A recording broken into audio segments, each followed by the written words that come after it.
आप मुंबई चल करके देखें कि मोइनुल मशाइख जिस वक्त चाहे जिस मामले पर चाहे खुल करके बोलते हैं कि अगर मैं बोलता हूं बात सिर्फ इतनी है मेरे अजीजों, हक बोलने के लिए खून साफ होना चाहिए और माँ बाप अच्छे होने चाहिए।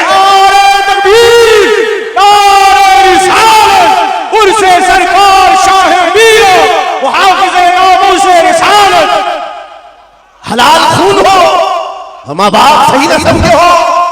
हक बोलने में डर किस बात का है, खौफ किस बात का है? मैं बात इसलिए कह रहा हूं, कोई अगर किसी देहात से किसी जगह से निकल करके आया हुआ होता, हालात का मारा हुआ होता और आकर के किसी जंगल में कोई घर बनाने की कोशिश कर रहा होता तो तुम ये कहते बांग्लादेश से आया है बेचारा, बर्मा से आया हुआ है बेचारा, ये उस आस्ताने से आया है जहां वक्त के बादशाह भी अपनी निस्बत पर फख्र करते हैं। शाह जिन्ना का सैयद रईस अशरफ को क्या कमी थी? क्या माँ बाप कमजोर थे? क्या खानदान कमजोर था? क्या उनके पास नस्ल की कमी थी या दौलत की कमी थी? कुछ न होकर के अगर सब छोड़कर एक जंगल में आकर आबाद होता है, याद रसूल की शान है, याद रसूल की शान है। इसलिए मैं आपको बिला मुबालगा ये बात कह रहा हूं, मुझे फख्र है इस बात के लिए क्योंकि मेरे बाप ने बचपन से हमें तीन चीजें सिखाई है जो रसूल पाक की हदीस है। मेरे आका ने फरमाया अल्लिमू औलादकुम सलासा खिसाल हुब्ब नबीयिकुम व हुब्ब अहली बैतिही व तिलावतल कुरआन। मेरे आका ने फरमाया अपने बच्चों को तीन बातें सिखा करके जाना। नंबर 1 अपने नबी की मोहब्बत सिखाओ, नंबर 2 नबी की अहले बैत की मोहब्बत सिखाओ और नंबर 3 कुरान पाक सिखाकर जाओ। हमें बचपन से हमारे माँ बाप ने ये तालीम दी है, इसीलिए आप इस चीज को महसूस करें। मेरे लिए जो सरमाया आखिरत है जिसको मैं समझ रहा हूँ, यही वो मेंबर है जहां मेरे इधर भी वो सादात बैठे होते हैं जो करंट से ज्यादा मुझे पावर दिया करते हैं। आज आपको क्या लगता है मेरे बाजुओं में जो ताकत नजर आती है, एक ही वजह है, मेरे बाप ने अहले बैत के कदमों में बैठना सिखाया है, उनका एहतराम सिखाया है और मुझे इस बात पर नाज है। हजारों कोशिशें कर ली दुनिया ने मुझे झुकाने की, मुझे झुकने नहीं देता। फलम ज़हरा के बच्चों नारे तकबीर, नारे तकबीर, नारे रिसालत, नारे हैदरी, अल्लामा मुफ्ती सलमान अंसारी, अल्लामा मुफ्ती सलमान अंसारी और से सरकार शाह मीरा लब्बैक लब्बैक लब्बैक या रसूल अल्लाह, लब्बैक लब्बैक या रसूल अल्लाह, लब्बैक लब्बैक लब्बैक या रसूल। मैं उन चीटरों से कहना चाहता हूं जो अपने जमात में बैठकर गद्दारी करते हो, अगर तुम्हें अहले बैत के चेहरों पर भी निफाक है, इनकी मोहब्बत में तुम्हारे अंदर बुग़्ज़ है, तो फिर अपनी आखिरत का सोचो, अपनी आखिरत का सोचो। किसके पास जाओगे, किसके पास जाओगे? आपको पता है उमर इब्न खत्ताब व अमीरुल मोमिनीन जिसके रौब से कैसर और किसरा कांपते थे, हजारों नहीं लाखों का लश्कर एक नाम से थर्राता था, लेकिन वही वक्त का खलीफा अमीरुल मोमिनीन उमर इब्न खत्ताब जिस वक्त मिंबर पर खड़े होकर मस्जिद नबवी में खिताब कर रहा है, रसूलुल्लाह का बेटा, हम गरीबों का गुस्सा हुसैन आज़म तशरीफ लाते हैं, मस्जिद में आकर मिंबर पर देखा और कहा मेरे बाप के मिंबर से उतर जाओ, अपने बाप के मिंबर पर जाओ। ये किसने कहा? हजरत उमर ने नहीं कहा, बच्चा कहां से आ गया? हुजूर के इंतकाल के बाद अहले बैत का सिलसिला खत्म हुआ, फौरन वक्त का खलीफा उतर आया, अमीरुल मोमिनीन मिंबर से नीचे आ गए, घुटने जमीन पर रखा, घुटने जमीन पर रखा और कहा शहजादे आपने बिल्कुल सच कहा, ये मिंबर आपके बाप का है, यह आपके नाना का है, मेरे बाप का कोई मिंबर नहीं। उमर के पास जो कुछ है बाप के नाना का है, जो कुछ भी है बाप के नाना का है। खाते हैं इनके घराने का, भोगते हैं इनके घराने पर। ये न मिजाज फारूकी है, न मिजाज सिद्दीकी है। आपको मैं बताऊं फिर हजरत उमर ने क्या कहा, अगर शहजादे आप इजाजत दे दे तो मैं मिंबर पर चढ़ूं। उनके सामने बोलने की जसारत किसकी थी? लेकिन रसूलुल्लाह की आल हमारे लिए सरमाया आखिरत, ये नबी पाक की आल की मोहब्बत ईमान की अलामत। बेटा उमर फारूक रज़ियल्लाहु ताला अन्हु का आम नहीं है, वो भी सहाबी रसूल है, सहाबी रसूल है। बाहर किसी मामले में तकरार हो गई इमाम हुसैन के साथ, वो हजरत अली के बेटे, ये हजरत उमर के बेटे। आपको ऐसा लगता हो तो सुनो, हजरत उमर तो खिलाफत पर थे, हजरत अली नहीं थे। हो सकता है छोटी उम्र में कुछ बहस हो गई, बहस होने के बाद ये तकरार हुई तो इमाम हुसैन ने अब्दुल्ला बिन उमर हजरत उमर के बेटे को सिर्फ इतना कहा, तुम मेरे से क्या बहस कर रहे हो? तुम्हारा बाप मेरे नाना का गुलाम है, तुम्हारा बाप मेरे नाना का गुलाम है। हजरत उमर के बेटे को कि कैसे मुझे ये टॉन्ट, कैसे मुझे ताना, दौड़ करके आए हजरत उमर के पास, कहा बाबा आज अली के बेटे हुसैन ने क्या कहा पता? कहा क्या कहा बेटा? हमारी तकरार हो रही थी, इसमें उन्होंने बुला करके मुझसे ये कहा कि तू मुझसे किस बात पर लड़ता है, तेरा बाप तो मेरे नाना का गुलाम है। हजरत उमर ने कहा ऐसा कहा, ऐसा कहा? सच कह रहा हूं बाबा, ऐसा ही कहा। बुला ला हुसैन, बुला ला। तलब किया गया, इमाम हुसैन को बुलाया। बेटा हजरत उमर का हो सकता है उस वक्त उनको ये ख्याल हो कि शायद सजर तौबीक हो जाए, डांट डपट हो जाए। हजरत उमर आते हैं, कहते हैं ऐ हुसैन इब्ने अली, ये मेरा बेटा जो कह रहा है क्या ये बात सच है? क्या आपने इसको ऐसा कहा कि तेरा बाप तेरे नाना का गुलाम है? इमाम हुसैन ने कहा हाँ सच बोलता हूं। हाँ मैंने कहा कैसे बताओ, कैसे कहा, कैसे बताओ, कैसे कहा? कहा मैंने इनसे कहा तेरा बाप मेरे नाना का गुलाम। हजरत उमर ने कहा और एक बार कहो, फिर कहा और एक बार कहो। उसके बाद उमर इब्ने खत्ताब आंखों से आंसू निकले, कहा अपने बेटे को क्या बेहतरीन तकरार करके आया है, ये हुसैन यहाँ गवाही दे रहे हैं, कल क़यामत के दिन ये इतना कह दे मेरी जिंदगी वसूल है।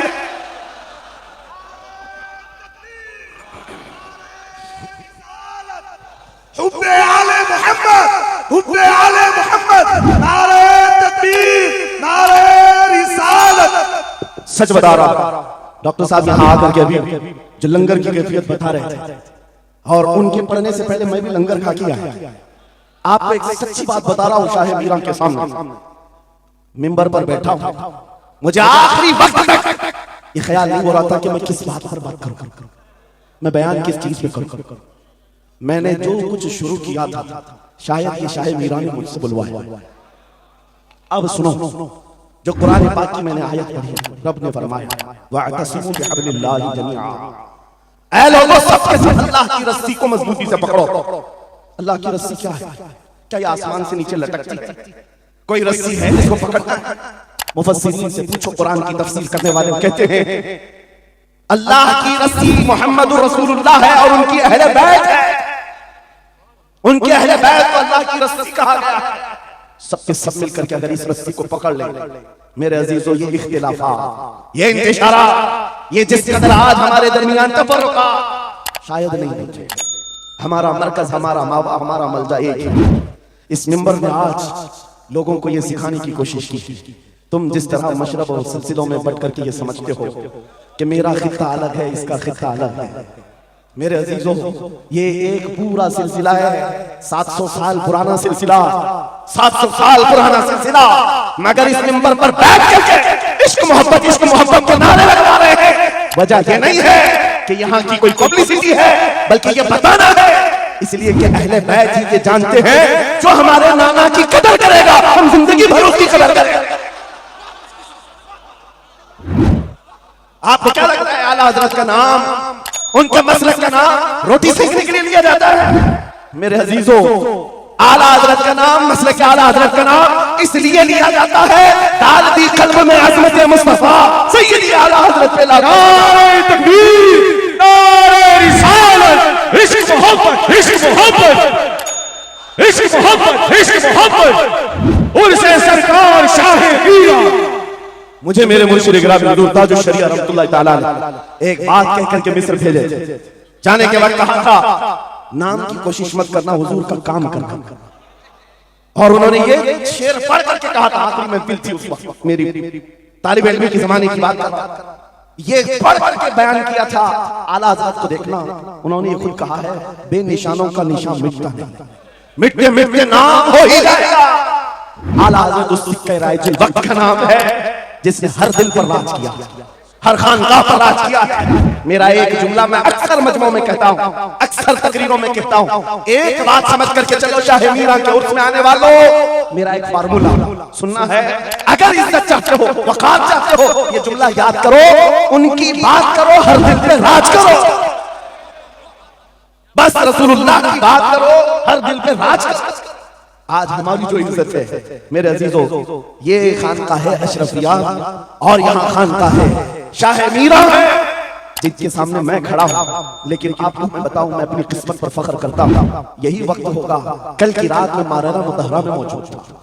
वहां सादात इकराम के सामने, अजीजा ने इकराम, ये अहले बैत अतहार के इन तमाम मिंबरों का सफर करते करते हमें एक पावर मिलता है, ताकत मिलती है, और आला हजरत का मिशन समझ में आता है कि आला हजरत ने रसूलुल्लाह के दरबार की नौकरी की थी। मेरे आका की दरबार की नौकरी का सदका अल्लाह ने उन्हें ऐसे अता किया है। मैंने मिस्र जाकर देखा है, अफ्रीका में देखा है, अमेरिका वगैरह हम गए नहीं, लेकिन जानते हैं जहाँ कहीं उर्दू बोलने वाला हो, बल्कि मैं अरबी दान लोगों को सुनाऊं, मिस्र की सरजमीन पर हर जुमा एक जगह मौलूद शरीफ हुआ करती थी। हम हिंदुस्तानी तलबा वहां जाते थे। मिस्र के रहने वाले उस्ताद हैं, जब महफिल मिलाद खत्म होती थी, कहते हैं हिंदुस्तानी तलबा को खड़े हो जाओ, वो पढ़ो मुस्तफा जाने रहमत पे ला, वो पढ़ो। हम पढ़ते थे मगन होकर। एक बार मैंने उनसे पूछा था तो हुजूर आपको समझ में आता है ये सलाम? ये तो उर्दू में लिखा हुआ है, उर्दू बोलने वाले ही पूरा नहीं समझ पाते। आप समझते हैं? कहते हैं समझने की जरूरत नहीं, इश्क की बोली हर जमाने में हर जगह एक ही होती है।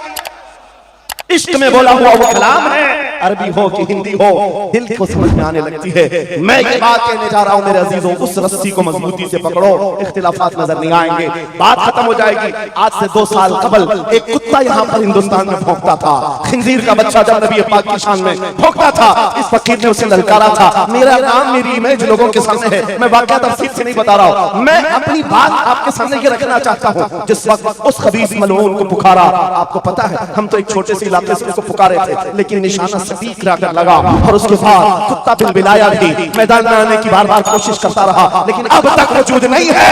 लेकिन उसके बाद मैंने देखा है, महीना 2 महीना 3 महीने गुजरे होंगे, हर मुल्क से, अफ्रीका से, ऑस्ट्रेलिया से, न्यूजीलैंड से, अमेरिका से, हर जगह के लोगों ने मुझे मैसेज भी किए, खुतूत अरसाल किए, वहां से रिसाले भेजे और दादो तहसीन के साथ दुआएं दी। लेकिन साथ एक बात मैं बता रहा हूं, उन जमातों के बड़े बड़े लोग जिनसे हमारा कोई रिश्ता ही नहीं है, उनके बड़े बड़े अमीरों ने भी लेटर पैड में लिख करके दिया, कहा मौलाना आप बरेलवी हैं, आपसे हमारा इख्तिलाफ है, लेकिन जिस नबी पाक की शान के लिए आप खड़े हैं, हम सब छोड़कर आपके साथ खड़े होने को तैयार हैं। हम आपके सामने आज ये बात कह रहे हैं, ऐ सुनियो, हम तो दूसरों को बुला नहीं रहे, हम तो तुम्हारे इत्तेहाद की बात कर रहे हैं, लेकिन इत्तेहाद का नुक्ता एक है, जब तक तुम एक एक छोटे खूंटे को पकड़े रहोगे, हर कोई तुम्हारे साथ उलझता रहेगा। उस अजीम दरख्त को पकड़ लो जिसकी जड़ें तहत सरा में है, जिसकी शाखें औजे सुरैया पर है, और वो मोहम्मद रसूलुल्लाह की जात। उस नाम को मजबूती से पकड़ो, जिसको इकबाल ने क्या बेहतरीन अंदाज में बताया, आबरूए मां जनाब मुस्तफा, हम सबकी इज्जत आबरू मुस्तफा के नाम से। अगर ये बात पर इत्तिफाक हो जाए, सारी चीजें भूल जाओ, सारी चीजें भूल जाओ। मेरे अजीजों, आज मुझे इस बात पर कोई भी आपत्ति नहीं, धरा बराबर भी झिझक हो सकता है। कुछ लोगों को ऐसा लग रहा हो कि डरे सहमे स्टेज पर आए होंगे, यहाँ पर बड़े बड़े खानकाह अशरफिया के सादात मौजूद हैं, उनसे हम ये बात खुल करके कहते हैं। मेरे अजीजों, हम डरे सहमे स्टेजों पर जाने वालों में से नहीं हैं, जहां जा रहे हैं खुल करके जाते हैं, और ये बात देख करके जाते हैं, जहां मेरे नबी की अजमत बोली जाएगी वहां हम अपनी गर्दनें झुकाकर जाएंगे। यहाँ पर मिशन आला हजरत को तरवीज दिया जा रहा है। आला हजरत का वही तो मिशन था।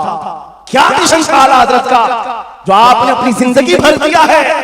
अपने दिल का है उन्हीं से सौंपे हैं उन्हीं को सबका, लौ लगी है कि उस घर के गुलाम चारे दर्द रजा करते हैं। आला हजरत फाजिल बरेलवी का वो मिशन यहाँ से दिया जा रहा है।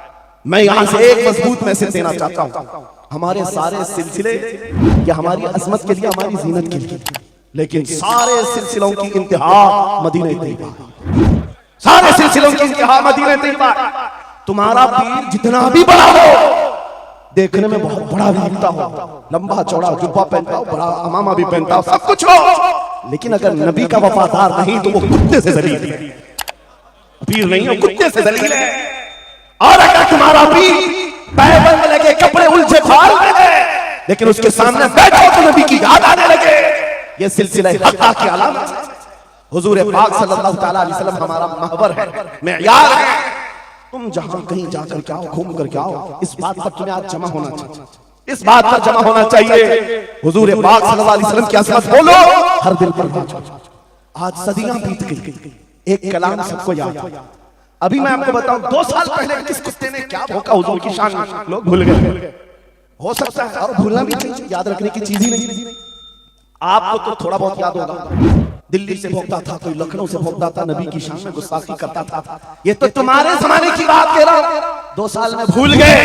लेकिन 1400 साल पहले आशिक रसूल ने कहा था, वह अहसनु मिन कलम तरकत आईनी व अजमलु मिन कलम तलिल निसा खुलिक़्ता मुबर्रअन मिन कुल्लि ऐब कअन्नका कद खुलिक़्ता कमा तशाउ। हसन बिन साबित रसूलुल्लाह के सहाबी हैं, हुजूर को देखकर कहा था, आपसे ज्यादा हसीन मेरी आंखों ने देखा नहीं, आपसे ज्यादा खूबसूरत किसी मां ने जना नहीं। ये कलाम आज भी गूंजता है, हर एक को पता है। पता ये चला, नबी की अजमत बोलने वाला हमेशा जिंदा रहता है और भौंकने वाला मौसम के कीड़ों की तरह गायब होता है, खत्म हो जाता है। इसलिए कौन सी जिंदगी चाहिए? देख लो, आपके सामने मिसालें हैं, इसलिए मैं जिक्र करता हूं, वरना मैं अपने ये मुकद्दस स्टेज गलीज लोगों के जिक्र से नापाक भी नहीं करना चाहता, किसी के नाम लेकर, वरना डर की बात नहीं, डर से नहीं। आपको पता है, एक राफिजी कुत्ता दीन बदल कर निकला था लखनऊ से, धर्म परिवर्तन और मीडिया की सुर्खियां बटोरने के लिए हॉट कुर्सी पर जाकर बैठ, ये सब प्रोपेगेंडा। उनको ये लगता था कि खलबली मच जाएगी 30 करोड़ मुसलमानों। अरे बड़ा आदमी दीन छोड़कर चला गया, मुसलमानों से हट करके दूसरे धर्म में चला गया, नाम भी बदल लिया, धर्म भी बदल लिया, सब छूट गए और गया। 6 महीने तक धोतियों के नीचे उनका फुसला चाटता था, और उसके बाद पता चला कि पुजारियों ने किक मारकर निकाल खत्म हो गया। 6 महीने के बाद आकर एक गुफे में बैठकर वीडियो बनाने लगा, मुख्यमंत्री जी, प्रधानमंत्री जी, मेरे जान को बचा लो। 6 महीने में ही तुम्हारा ये हशर हो गया। धोबी का कुत्ता ना घर का ना घाट का। 100 साल पहले आला हज़रत ने फरमाया था, या रसूल अल्लाह, जो तेरे दर से यार फिरते हैं, दर बदर यूं ही खार फिरते हैं। नारे तकबीर, नारे रिसालत, अज़मत मुस्तफा, लब्बैक लब्बैक लब्बैक या रसूल अल्लाह, लब्बैक लब्बैक लब्बैक या रसूल अल्लाह। बस ये दौलत तुम्हारे अंदर आ जाए, जब मिंबरों के करीब हो जाओ, जब कभी मसाजिद या खानकाहों के करीब हो जाओ। औलिया कामिलीन का अदब अपनी जगह पर, वो असल नहीं है, असल वो रसूलुल्लाह की जात है।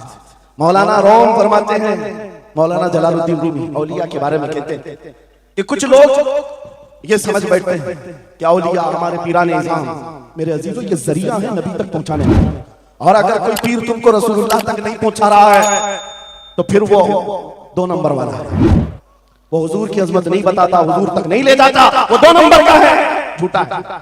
मौलाना रोम फरमाते हैं, शीशे पर कभी दिन के वक्त सूरज की रोशनी पड़ती, और शीशे को तुम जिधर घुमाओ सामने भी रोशनी पड़ती। बचपन में हम करते थे, छोटा सा शीशा लेते, सूरज को दिखाते और उस पर रोशनी आती है, जिधर भी करो इधर उधर रोशनी जाती रहती है। मौलाना जलालुद्दीन फरमाते हैं, वो जो जमीन पर इधर उधर रोशनी घूम रही है, वो शीशे की रोशनी नहीं है, धोखा मत खाना, ये सूरज की रोशनी है। सूरज की रोशनी वो शीशे पर पड़ी और ये शीशा जिधर घूमा उधर रोशनी।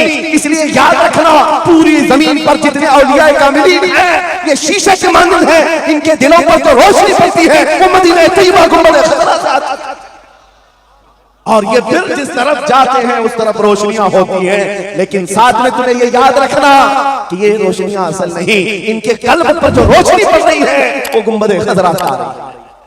बस वो असल चीज को मजबूती से पकड़ो। कुरान यही कहता है, वातसिमू बिहब्लिल्लाहि जमीआ, अल्लाह की रस्सी को मजबूती से पकड़ लो। आबरूए माज़ना में मुस्तफा, उनके जो हम गुलाम थे, खल्क के पेशवारे, उनसे फिरे जहां फिरा फिराई कमी बखार।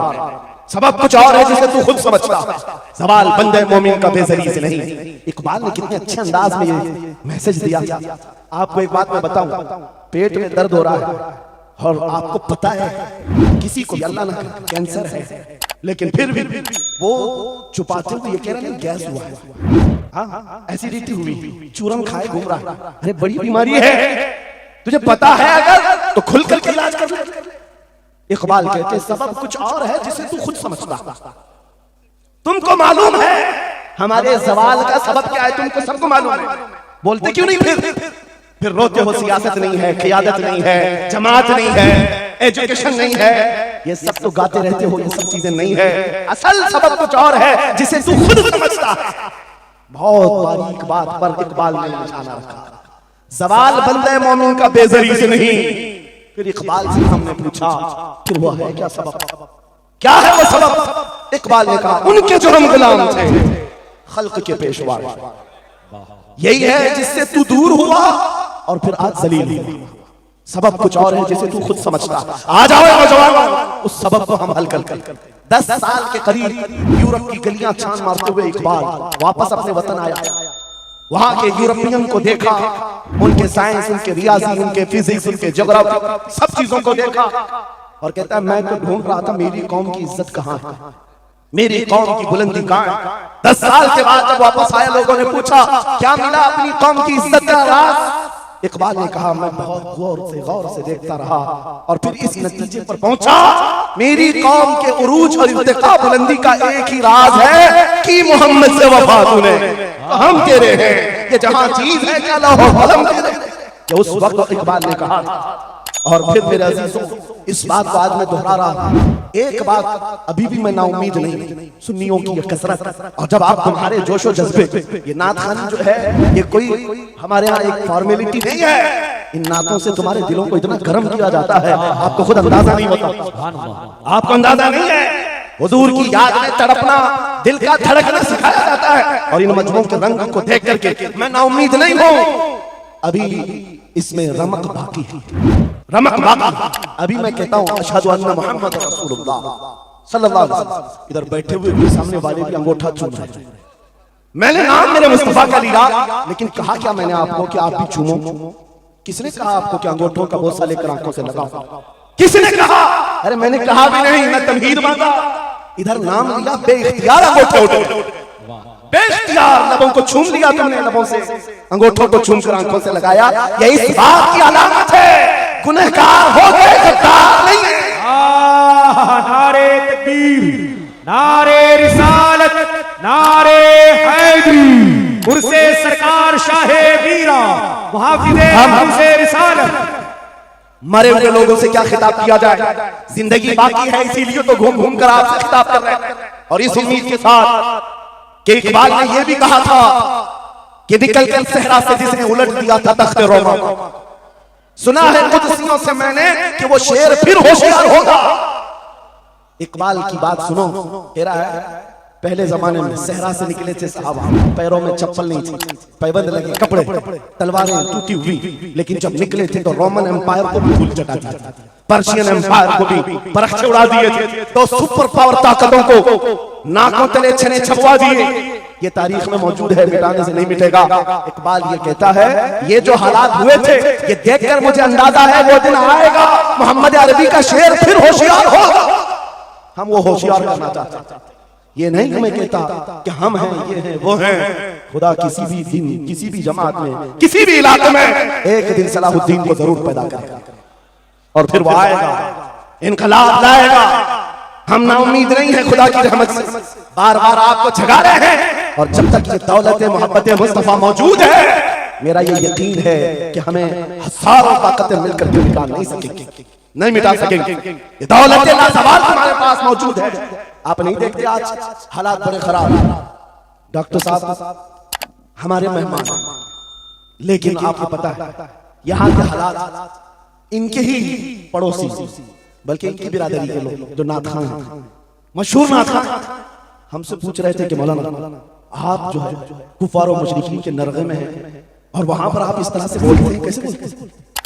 मैंने उस वक्त बगदाद मुकद्दसा में उनसे अर्ज किया क्यों दबे जिसमें हिमायत का हो पंजा, क्यों दबे जिसमें हिमायत का हो पंजा तेरा, शेर को खतरे में लाता नहीं कुत्ता तेरा।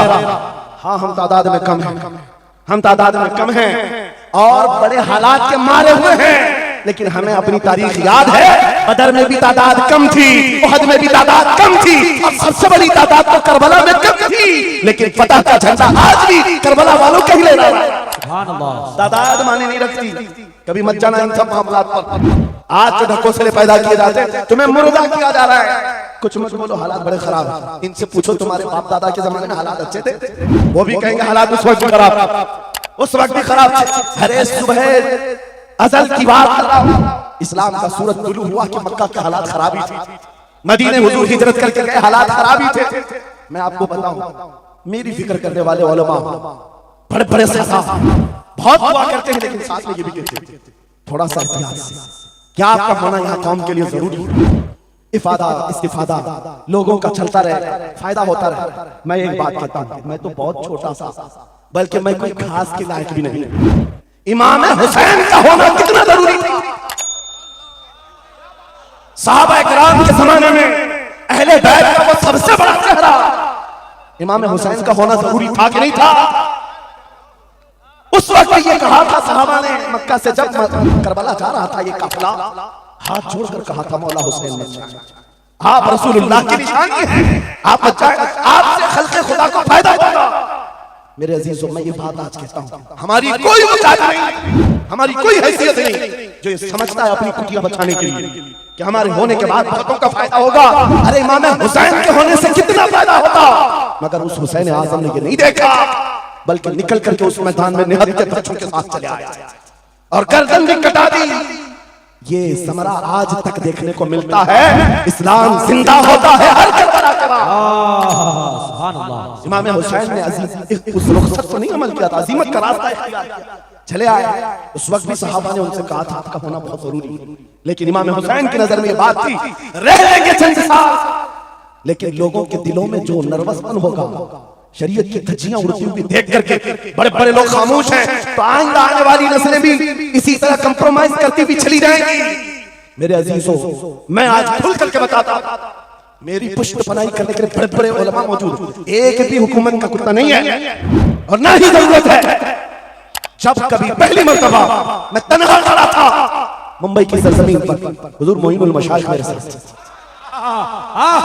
उस वक्त भी साथ थे, आज तक है। और ये भी बात बताऊं, आपका मैं मुफ्ती होगा, लेकिन इनका बाबा, ये हमेशा एक ही बात, ये सारी चीजें मेरे साथ है, लेकिन फिर भी मैं खुल करके आपके साथ ही कहता हूं, बच्चे मेरे भी, बीवी, खानदान मेरा भी, लेकिन एक चीज सताती है आज कि अगर आज आप सबकी बातें सुन करके हम भी कहें थोड़ा जी लेंगे, हम भी 10 साल 12 साल 14 साल जो जिंदगी मिल जाए जी लेंगे, क्योंकि इनको ना बोलेंगे छोड़ देंगे, आसानी से रहने देंगे। लेकिन एक नुकसान हम देख रहे हैं, कल को आने वाली नस्लें पूछेंगी, कल को आने वाली नस्लें पूछेंगी, जब नबी की शान में कुत्ते भौंकते थे, हमारे बाप दादा रोटियां सेका करते थे, उनके दिलों में कौन सा ईमान होगा, उनके दिलों में कैसी बुज़दिली आ जाएगी।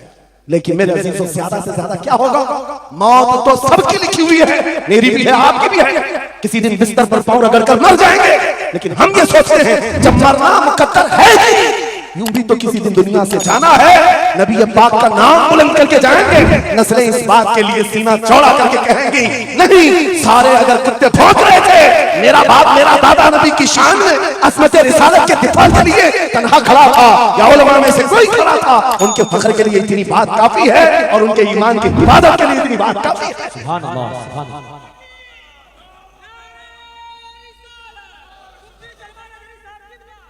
इस अज़मत रिसालत के लिए आपको क्या समझ आता है? बहुत दिन हो गए हमारे आराम के, बहुत दिन हो गए सुकून के, नबी के नाम पर हमने रोटियां बहुत खाई, हुजूर की इज्जत पर क्या क्या नहीं मिला हमको। कौन सी दिन तकलीफ आई है, कौन सी दिन तकलीफ आई है? या अहले बैत को देख रहे हो, आपको पता है वो बाबुल हवाइज इमाम मूसा काज़िम, अहले बैत के इस बड़े इमाम की बात कर रहा हूं जो इमाम जाफर सादिक के बेटे हैं, लेकिन 7 साल तक वक्त के जालिम तागूती ताकतों ने जेल में रखा, जहर देकर के खत्म किया। आपको पता है इमाम मोहम्मद बिन हसन अस्करी जिनको जहर देकर के खत्म किया गया, अहले बैत था जिन्होंने 20-20 साल जेल काटी है, रसूलुल्लाह के शहजादे थे, रसूलुल्लाह की आल थे, आज तो लाखों में है, उस वक्त तो नबी के शहजादे चुनिंदा था, पूरी दुनिया के मरकज थे, लेकिन जेलों में 20-20 साल गुजारा, किसी को 10 साल, किसी को 12 साल, किसी को 20 साल। आपको पता है इमाम मूसा काज़िम को जंजीरों से मारा गया, जंजीरों से। आप अपने बाप को मार खाता हुआ देख करके नहीं बर्दाश्त कर पाते, हमारे वो अजीम इमामों की बात कर रहा हूं जिन्होंने मेरे नबी की शरीयत की दफा के लिए जेलों की जिंदगी हद तक है। रिवायत ये बताती है मौला इमाम मूसा काज़िम का जनाजा भी जेल से निकला। मेरे अजीजों, ये सब क्या बातें सिर्फ बयान करने के लिए रह गई? उलमाए ज़मीन एहतराम इस मंसब को आज समझें, आज ज्यादा से ज्यादा यही होगा। इसी की छोटा मुकद्दसा के बुजुर्ग थे जो मेरे बहुत बड़े आइडियल हैं, सैयद मुजफ्फर हुसैन का छोटा,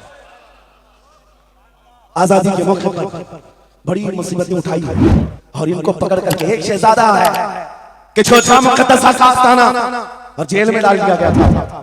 पता है कि छोटा के उस शहजादे ने एक जवाब दिया था जो मेरा फेवरेट शेर है, पसंदीदा शेर है। आपने कहा था मुज़फ़्फ़र को मुक़य्यद न समझ ऐसे यार, मेरी असीरी भी सुन्नत आबाई है, मेरी असीरी भी सुन्नत आबाई है।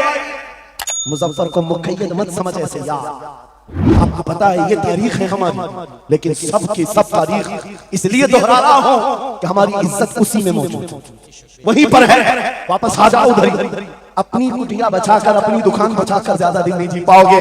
हुजूर के नाम का दिफा करो, सुबह क़यामत तक मौला नाम जिंदा रखेगा। सुभान अल्लाह। अपनी हिफाजत के लिए बहुत सारे लोग अपनी अपनी फिक्र करने वाले, नबी की इज्जत और नामूस पर पहरा देने वालों की तारीख मिटाई नहीं जाती। हजारों मिटाने की कोशिश भी कर लो, वो मिटते नहीं। आज आपको पता है पैरों से माजूर खादिम हुसैन को कौन नहीं देखता था। लोगों को डर भी लगता है उनका नाम ले कि गरजता था बंदा और खुद व्हील चेयर पर बैठा, लेकिन लाखों को खड़ा होना सिखा दिया। किस बात पर? क्या अपने बाप के कसीदे पढ़ता था? क्या अपने खानदान के कसीदे गुनगुनाता था?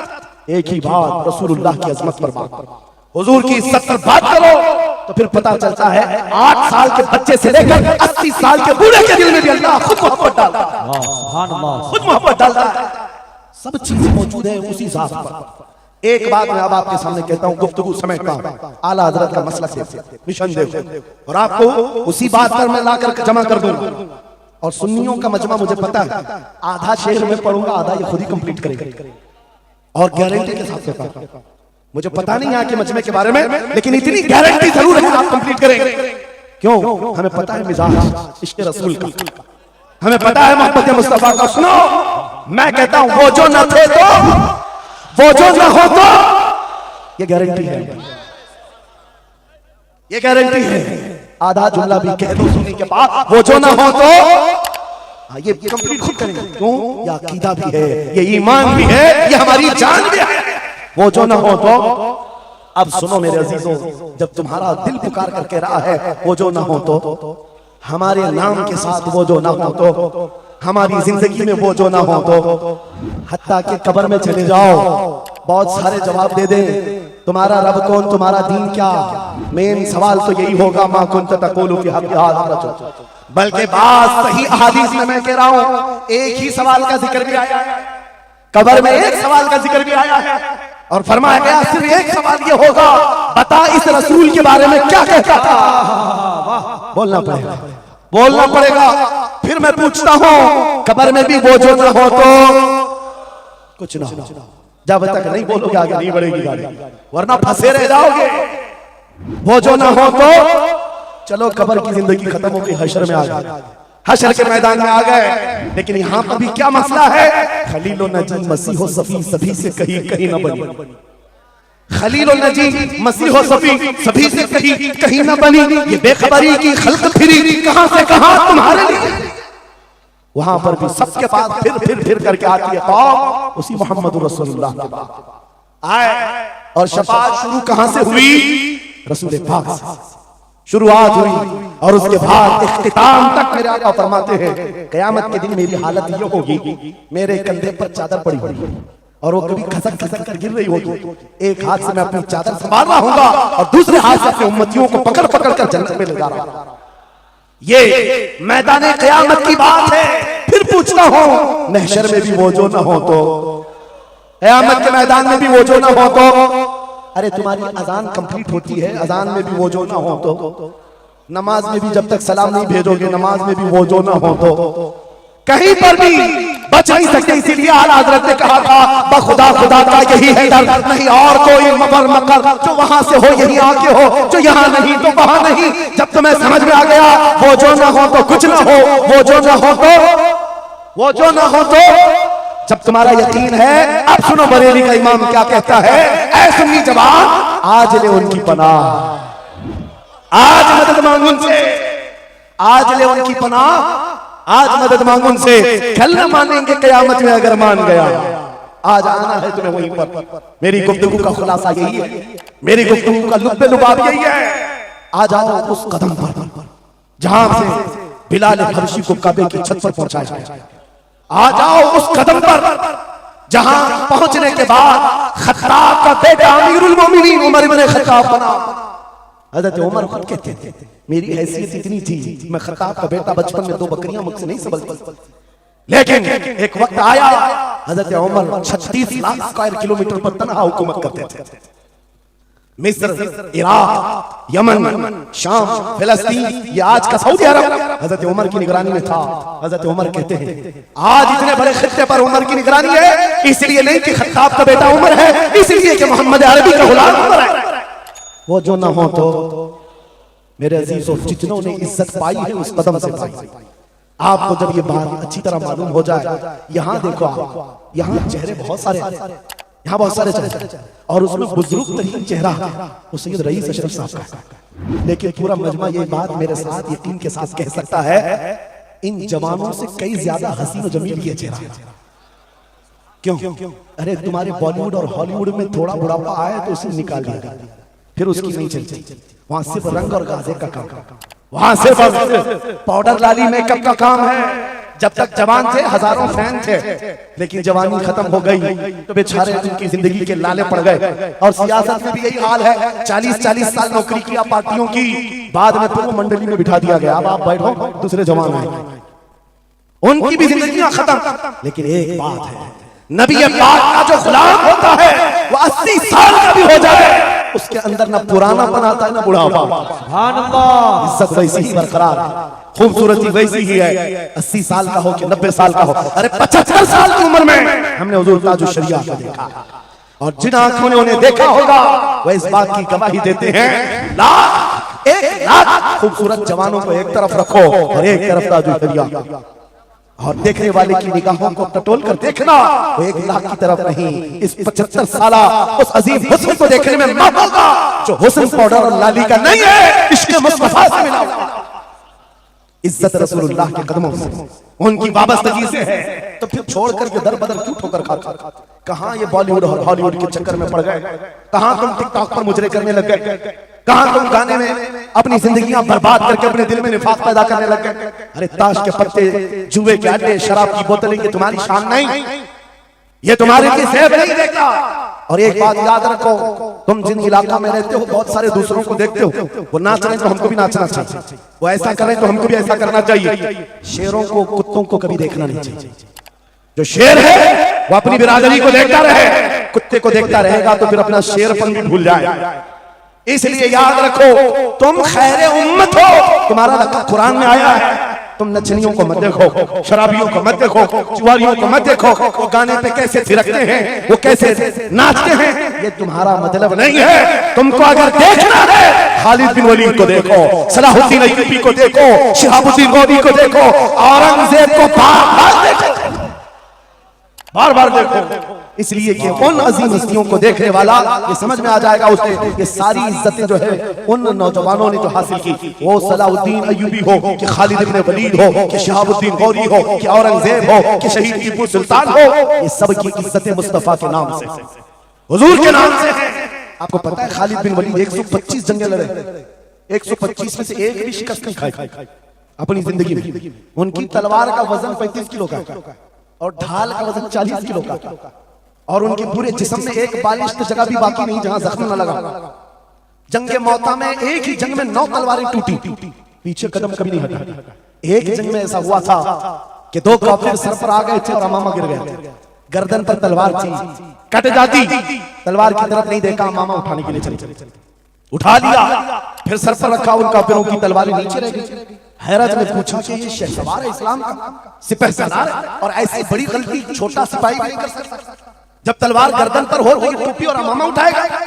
सामने के पहलवानों ने पूछा, ऐसी बड़ी गलती हमने छोटे फौजी से भी नहीं देखा, तुम तो सिपहसालार हो, ऐसी गलती कैसे कर सकते हो? खालिद बिन वलीद का जवाब, यही मेरा मकसद है। फरमाया, तुम क्या समझते हो खालिद बिन वलीद अपने बाजुओं की ताकत से लड़ता है? हरगिज़ नहीं। इस अमामे में मेरे रसूल पाक के 3 मुँह मुबारक हैं। माशाअल्लाह, मेरा यकीन है जब तक ये सर पर होते हैं मुझे ताकत देते हैं। नारे तकबीर, नारे रिसालत, अज़मते सहाबा। अज़ीज़ान गिरामी वक़ार, बस आ जाओ इस नुक्ते पर। जिंदगी पूरी टटोल कर देखना, हर बड़े किरदार की तुम्हें एक ही उन्सर नजर आएगा जिसने नबी पाक पर जितना अपनी फिदाइयत का इजहार किया, मौला ने उसको उतना ही बुलंद किया। अरे बीमारी के आलम, लकवा, फालिज, ये बहुत अजीब खतरनाक बीमारी, हाथ भी नहीं होता, पैर भी नहीं होता, इलाज भी नहीं होता। लेकिन ऐसी बीमारी में भी अस्कंदरिया की सरजमीन से शरफुद्दीन बूसीरी ने पुकारा था, मुहम्मद सय्यदुल कौनैन व थक़लैन वल फरीक़ैन मिन अरब व मिन अजमी, मौलाया सल्लि व सल्लिम दाइमन अबदा अला हबीबिका खैरिल खल्क़ि कुल्लिहिम। 170 अशआर लिखकर अपने नबी की बारगाह में अपनी मोहब्बत का इजहार किया था। जानते हो नबी आए भी और अपना हाथ फेर करके लकवा और फालिज से सही भी किया और चादर भी नायत किया।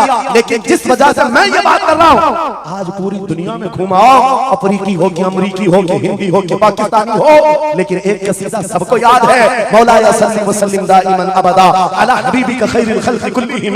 मैंने बहुत तहकीक करके देखा, शरफुद्दीन बूसीरी का ये कसीदा अक्सर को समझ में नहीं आता, लेकिन गुनगुनाता हर कोई है, पढ़ता हर कोई है। पता ये चला कमाल बूसीरी का नहीं है, जो नबी की अजमत बोलता है मौला उसे सलामत रखता है, सुभान अल्लाह, जिंदा रखता है। आला हजरत जिंदगी भर मेरे नबी का नाम लेते रहे, आज मजमू में उनका नारा है। हमारे मजमे उनके नारे के बगैर कंप्लीट भी नहीं होती। हम में से कौन देखा हुआ है आला हजरत? कोई नहीं देखा हुआ है, लेकिन हुजूर के इश्क की बुनियाद पर हर जगह ये चर्चा है। इसीलिए मेरे अजीजों, आओ खिराज अकीदत पेश करते हैं उस बारगाह मुस्तफा में, और इस बात का अज़्म करके चलेंगे, ये तमाम इख्तिलाफात खत्म कर एक चीज पर जमा हो जाता, जो चीज रसूलुल्लाह ने सहाबा में डाली। हजरत बिलाल हबशी को सुना, जानते हैं ना? हबशी थे, काले थे, चौड़े होंठ वाले, चौड़ी नाक वाले जो हबशी होते हैं उनको हबशी कहा जाता है। हजरत बिलाल हबशी थे और एक साथ हजरत अबू जर, इन दोनों के दरमियान झगड़ा हुआ, छोटा सा झगड़े के दरमियान हजरत अबू जर ने सिर्फ इतना कहा, या उम्मत सौदा, या इब्न उम्मत सौदा, ऐ काली माँ के बेटे। हजरत बिलाल को इतना कहा, काली माँ के बेटे। हजरत बिलाल को ये बात लग गई और दिल में एक बात रखा और हुजूर की बारगाह में आकर कहा, या रसूल अल्लाह, दिल दुखता है। कहा क्यों? अबू जर ने आज कहा, ऐ काली माँ के बेटे। हुजूर जलाल में मस्जिद में आए, मिंबर पर आए, कहा बुलाओ अबू जर। आए और हुजूर पाक सल्लल्लाहु अलैहि वसल्लम ने डायरेक्ट जो फरमाया, हदीस के अल्फाज हैं, अफीकल जाहिलिया, क्या अभी भी तुम्हारे अंदर ज़माने जहालत की बुराइयां हैं? 3 बार कहा और उसके बाद हुजूर गजबनाक होकर जैसे ही अंदर गए, हजरत अबू जर तड़पने लगे, बेकरारी, दौड़ करके आए, हजरत बिलाल का हाथ पकड़, कहां है बिलाल? हजरत बिलाल मिल गए तो हाथ पकड़ करके ले आए। मैं किस लिए कह रहा हूं, कान खोल खोल, छोटी छोटी बातों पर मशाइख से उलझ जाते, बड़ों को आज बदतमीजी के साथ बात करते। साहबा में हुजूर ने जो मोहब्बत डाली थी किस बुनियाद पर? हजरत बिलाल का हाथ पकड़कर हजरत अबू जर ले आए मस्जिद। कहा बिलाल, गलती हो गई, मैंने तुमको इब्न उम्मी सौदा का, काली माँ का बेटा कहा। हजरत बिलाल कहते हो बात हो गई खत्म। कहा नहीं, खत्म नहीं हुई, मेरे नबी नाराज हैं, आका नाराज हैं। फिर क्या किया? हजरत बिलाल ने कहा मैंने माफ कर दिया। हजरत अबू जर कहते हैं ऐसे नहीं, ऐसे नहीं। हजरत अबू जर नीचे जमीन पर सो गए। कहा बिलाल, तुम अपना ये काला पांव, इसका तलवा मेरे चेहरे पर रख लो, चेहरे पर रख लो, ताकि मुझे एहसास हो कि मैंने किससे उलझा है, किससे उलझा है। अपने आप को नीचे लिटा दिया। कहा बिलाल, अपना पांव मेरे चेहरे पर एहसास जब हो जाए नबी के गुलाम। हजरत बिलाल कंधे पकड़कर उठाते हैं। कहा अबू जर क्या कर रहे हो? मेरा पांव तुम्हारे चेहरे पर, अल्लाह कभी ना करे। आओ सीने से सीना मिलो, मैं जिसका गुलाम हूं उसके तुम भी गुलाम। या उनकी इज्जत थी, एक ही महवर था वो नबी पाक की इज्जत, एक ही मरकज था।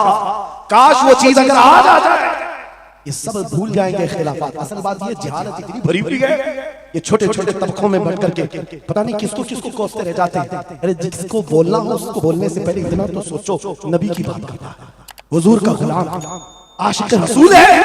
लेकिन एक बात, तुम खराबियां छोटी सी भी पा लेते हो तो चर्चा कर, इतना चर्चा कर। क्या ये फरिश्ते हैं? हर एक की गलतियां हैं, हर एक की गलतियां हैं। जितना चर्चा एक गलती को लेकर करते हो, कसम खुदा की बताओ, अपने दिल पर हाथ रखकर उसकी एक अच्छाई मिले तो क्या इतना चर्चा करते? क्यों नहीं करते? इसका मतलब है दिल बीमार है तुम्हारा, जाती हसद है।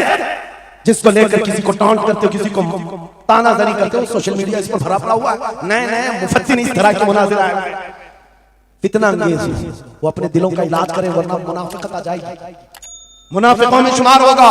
अरे तुम्हारी एनर्जी गुस्ताखाने रसूल के लिए रखो, आशिकाने रसूल के लिए नहीं। जितनी ताकत लगाना है कुत्तों के खिलाफ लगाओ जो नबी पर भौंकते हैं और जो जिंदगी भर नबी की अजमत की नौकरी करते हैं, तुम्हारी जुबान उनके लिए खुलती है। कैसा आलमिया है, कैसा आलमिया है। जिंदगी भर नबी की नात पढ़ने वाले को एक कूड़ा करकट जमा करने वाला सब्जी बेचने वाले के सामने खड़े होकर अपना ईमान साबित करना पड़ रहा है। बड़े बड़े मशाइख को आज सर्टिफिकेट दिखाना पड़ रहा है, मैं भी मोमिन हूं, मैं भी मोमिन हूं। और किसके सामने? गली कूचों पर नुक्कड़ पर बैठ करके मुनाजरे करने वालों पर, जिनके ईमान का कोई ठिकाना नहीं। लेकिन मैं आपको कहता हूं, इन गद्दारों से अपने आप को बचाओ। नबी की आजमत जिसके पास देखो, सारे इख्तिलाफात भूल जाओ, उसकी इज्जत करो, उसकी इज्जत करो। इसलिए ये कल क़यामत के दिन तुम्हें जब खड़ा होना है शफाअत के लिए, तुम भी उसी नबी को पुकारोगे, वो भी उसी नबी को पुकारेगा। लेकिन एक बात सुन करके जाओ, मेरे आका ने फरमाया मेरा उम्मती, ये नहीं कहा मेरी अहले बैत, अहले बैत का मकाम बहुत बुलंद है। फरमाया मेरा उम्मती दूसरे उम्मती से लड़ पड़ा, और उसके बाद फिर दोनों में एक ने कहा कि मुझे एहसास हो गया, माफ कर, और दूसरे ने कहा नहीं माफ करता। हुजूर फरमाते हैं कल क़यामत के दिन वो मेरी शफाअत के करीब ना आए, वो मेरी शफाअत के करीब ना आए। नबी को कितना एहसास है तुम्हें जोड़ कर रखने का, तुम्हारे इत्तेहाद का। हुजूर पाक ने 3 दुआएं की थी मस्जिद इजाबा के बाद, एक दुआ नहीं पहुंची जिसमें वो यही दुआ थी कि अल्लाह मेरी उम्मत को इख्तिलाफात से, ये इम्तिहान है उम्मत का। लेकिन नबी को सबसे ज्यादा इस बात का शौक था कि मेरी उम्मत मुत्तहिद रहे। ऐसा शौक नबी पाक का कि सहाबा को तकरार करते हुए देखना पसंद नहीं करते, सफों में दरार पसंद नहीं करते। आपको पता है हुजूर उस वक्त तक रकात नहीं बांधते जब तक सफे पूरी दुरुस्त नहीं करते। ये इत्तेहाद ही की तो बात, दिल से दिल जोड़ना, कंधों से कंधा जोड़ना। और आज हमारा हाल ये हो गया, इत्तेहाद की बात करो तो हम सुले कुल्ली हो। मैं तो अहले सुन्नत व जमाअत आशिकाने मुस्तफा की बात कर रहा हूं। छोड़ो उन खबीसों को, अपना इत्तेहाद तो करो, अपना इत्तेहाद कर लो। तुम्हारा हर बुजुर्ग पर इत्तेहाद है, गौस पाक तुम्हारे, गरीब नवाज तुम्हारे, मखदूम सिमना तुम्हारे, महबूब इलाही तुम्हारे, लेकिन इनके सब मानने वाले सब अलग क्यों? ये सारे औलिया का मिशन एक ही है, अज़मत रिसालत, अज़मत नामूस रिसालत। जब सबका मिशन एक है तो फिर अपने दिल का इलाज करने की जरूरत है। आज बस दिल का इलाज करो, कहीं ऐसा तो नहीं कि शैतान हमें नायाली बातों में मुलविस कर रखा है। तुम्हारा पूरा का पूरा सर घुमा कर रख दिया गया है। जिन चीजों में तुम्हें अपनी एनर्जी खर्च करती थी, शैतान कहीं और लगा दिया। इसीलिए कुत्ते खुल करके मैदान में आने लग गए। उनको पता है जिस दिन ये मोहम्मद अरबी के शेर जमा होने लग जाए तो फिर इनका जीना हराम कर रखेगी। तुम्हें हजारों इख्तिलाफात में डाल रखा है, और बाज़ाब्ता इसकी प्लानिंग होती। इस हलके को अलग हर एक व्यक्ति 3 भेजा जाता है, जो उसके मुर्शिदों को ये गाली दे, इधर का एक उनके मुर्शिदों को गाली दे, और फिर ये अंगार भड़काए रखे, ये उलझते रहे उलझते रहे उलझते रहे। और कुफार और मुशरिकीन अपने नापाक मंसूबों से इस्लाम को गालियां दे, कुरान को गालियां दे, रब को गालियां दे, नबी को गालियां दे। आज ये आलमिया है या नहीं? तुम पीर के खिलाफ बात सुन करके भड़क जाते हो और नबी के खिलाफ बात सुनकर खामोश बैठते हो। कैसा आलमिया आ गया? अगर तुम इस तरह की टुकड़ियों में घेर दिए महसूर हो गए तो समझ लो कि बर्बादी बहुत करीब है, बहुत करीब है। बगदाद में हो चुका है, गरनाता में ये हो चुका है। उलमा को लड़ाया गया, अलग अलग जमातें बनाई गई थी, बाज़ाब्ता उसमें शिया सुन्नी अलग अलग तबकात बनाए गए। क्योंकि एक बुजुर्ग ने कहा था अपने बेटे को, लकड़ियों का इकट्ठा दिया बंधा हुआ, बेटे से कहा बेटा इसको खोलना नहीं, तोड़ दे। तोड़ने की कोशिश की, उसका घुटना फूट गया। उसके बाद वो आया कई घंटों के बाद, कहा बाबा टूटता नहीं, कहा खोल दे रस्सी खोला, गट्ठा था लकड़ियों का, कहा तो एक एक को तोड़ा, आधे घंटे में टूट गए। बुजुर्ग ने कहा बेटा मैं ये उम्मत मुस्तफा की मिसाल देना चाहता हूं। अगर ये रस्सी में मजबूत बंधे हो, बड़ी सी बड़ी ताकत इनको तोड़ने आए अपना खुद बर्बाद कर जाएगी। लेकिन अगर तुम खुल गए तो चंद दिनों में कस्तों में सफाया होगा। मुत्तहिद रहोगे तो कहलाओगे मोमिन व गाजी, मुंतशिर होगे तो कस्तों में सफाया होगा। मेरा मैसेज यही है, वातसिमू बिहब्लिल्लाहि जमीआ, अल्लाह की रस्सी को मजबूती से थाम लो, और अल्लाह की रस्सी एक ही है। कितनी अजीब बात है, वो दूसरों के लिए फर्क करना मुश्किल हो जाता है। उनका हवाओं का खुदा अलग है, पानी का अलग है, मट्टी का अलग है, मरने का अलग है, पैदा होने का अलग है। अरे तुम्हारा सब मिला एक ही है। एक खुदा है जिसके सामने तुम्हें झुकना, और फिर नबी पाक जो सारे नबियों का सरदार, एक रसूल की मोहब्बत तुम्हारे दिल में बिठाने के लिए कही गई। एक रसूल की मोहब्बत, अगर इस पर हम कामिल हो गए, मेरे अजीजों, कुरान कहता है ला तहीनु वला तहज़नु अंतुमुल आला व अंतुमुल आला, तुम सबसे बुलंद होगे अगर नबी के गुलाम हो जाओ, अगर नबी के गुलाम हो जाओ। सब मेरी बातों का खुलासा एक ही है, आओ बारगाह मुस्तफा में यह अहद करते हैं और अपनी जिंदगी का मकसद समझ करके आखिर मैं इस बात पर खत्म करता हूं। ये सूफिया का एक मसलक, मैं इजाजत लेता हूं, एक सूफिया के मसलक में मुराकबा होता है। मुराकबा, मुहासबा, मुकाशफा, अलग अलग चीजें, वो मंजिलें तय कराते हैं। औलिया किराम के सामने जाओ, तस्बीहात अलग हैं, नमाजें अलग हैं, मुजाहिदे अलग हैं, लेकिन उसमें एक चीज है मुराकबा। मुराकबा किसको कहते हैं मैं आपको बताता हूं। गर्दन झुकाकर खामोश बैठ जाना, पढ़ना उड़ना कुछ नहीं, खामोश बैठना है, यह मुराकबा है। खामोश बैठना। हजरत जुनैद बगदादी से पूछा गया, अरे खामोश बैठे तो बंदा खामोश तो नहीं रहेगा, सोचेगा, दिमाग तो चलता ही रहेगा कुछ ना कुछ, क्या सोचे, कुछ तो सोचें आती है। खामोश बैठता है बंदा तो सोचता है। हजरत जुनैद बगदादी ने कहा हाँ, मुराकबा मतलब है पढ़ना तो नहीं है, सोचना तो है। कहा क्या सोचना है? बस एक ही बात बार बार सोचना, मैं क्यों पैदा किया गया, मैं क्यों बनाया गया, क्यों पैदा किया गया, बस इतना ही सोचना। इस मुराकबे पर हर वली अमल करता रहा। और बताओ मैं आपको, जब किसी का मुराकबा मुकम्मल हो जाए, तुम भी करके देखना, आज के बाद जाओ बैठ करके 1 घंटा ना सही, आधा घंटा, 10 मिनट आंखें बंद करके सोचो, मुझे क्यों बनाया गया, मुझे क्यों पैदा किया गया, इस जगह क्यों रखा गया। और जब ये मुराकबा कंप्लीट होता है, एक मंजिल पर बंदा पहुंच जाता है, उसका ज़मीर जवाब देने लगता है कि तू क्यों पैदा हुआ था। उसका दिल खुद ही बोलेगा क्यों पैदा हुआ था। और मिसाल बताऊं जिसका मुराकबा कंप्लीट हुआ, एक मिसाल में मुर्शिद गिरामी हुजूर ताजुश शरिया की बात करता हूं। जब उनका मुराकबा मुकम्मल हुआ होगा, तब दिल जवाब दिया है, जिंदगी ये नहीं किसी के लिए, जिंदगी है नबी की, नबी के लिए। अरे ना समझ मरते हैं जिंदगी के लिए, जीना मरना है सब कुछ नबी के लिए। सुभान अल्लाह। मुराकबा कंप्लीट हो जाए, ये जवाब आता है, ये जवाब आता है, हमारी जिंदगी किसके लिए है, नबी के लिए है। और उनके दादा आला हजरत इमाम अहले सुन्नत फाजिल बरेलवी ये सोचते रहे मैं क्यों बनाया गया, मैं क्यों बनाया गया। और जब दिल जवाब देने लगा तो अशआर की जुबान में कह पड़े, दहन में जुबान तुम्हारे लिए, बदन में है जान तुम्हारे लिए, हम आए यहाँ तुम्हारे लिए, उठे भी वहाँ। और सिर्फ हम ही नहीं है रसूल के लिए, जमीन व ज़मान तुम्हारे लिए, मकीनो मखा तुम्हारे लिए, चुनी नो चुना और बने दो जहां। जब सब नबी के लिए है तो आ जाओ, अर्ज करते हैं उस दरबार में, मैं मुजरिम हूँ आका मुझे साथ ले लो, कि रास्ते में है जा बजा थाने वाले, चमक मुझसे पाते हैं सब पाने वाले। मेरा दिल भी चमका दे, मेरा दिल भी चमका दे, मेरा दिल भी चमका दे, बरसता नहीं देख कर अपने रहमत हम बदों पर भी बरसा दे। बरसाने वाले ऐसे नहीं हो, छोड़ दो इधर उधर आस लगाना, छोड़ दो इधर उधर गुहार लगाना, छोड़ दो इनसे उनसे मदद मांगना, इसलिए कि हमारा मरकज एक है, हमारा महवर एक है, जहां से सब कुछ मिलता है, इज्जत भी, दौलत भी, ताकत भी। अरे ये चीज है क्या दुनिया, लौह कलम तेरे हैं अगर नबी का हो जाए। आ जाओ, मैं खत्म कर रहा हूं इस बात पर, इस अकीदे के साथ, कौन देता है देने को, मुंह चाहिए देने वाला है सच्चा। लब्बैक या रसूल अल्लाह, लब्बैक या रसूल अल्लाह। हुजूर मेरी तो सारी बहार आप से है।